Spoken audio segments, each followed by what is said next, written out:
Have you ever wondered what's really happening behind the scenes in the crypto market? Inflows and outflows tell the story, showing how much crypto is moving into and out of exchanges. It's the pulse of the market. With my CryptoView's crypto inflow and outflow ranking, you get a clear view of which cryptocurrencies are seeing the most action. Ranked by total inflow and outflow value in USD, it's your go-to tool to stay ahead in the game. Let's dive in. Step 1. Go to my CryptoView Crypto Inflow and Outflow Ranking official page.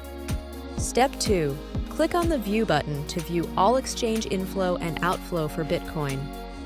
Step 3. Click on View under Full Text section to view the full transaction. Step 4.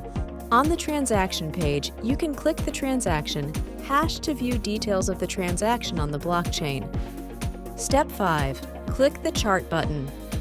If you need to view the inflow and outflow in a chart view, note you will need a minimum of 1 MCV token or 1 PMCV token in your wallet to use this functionality.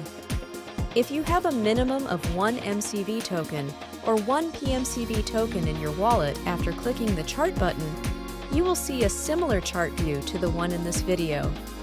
Sign up for more crypto tools and educational crypto topics at mycryptoview.com and subscribe to our channel.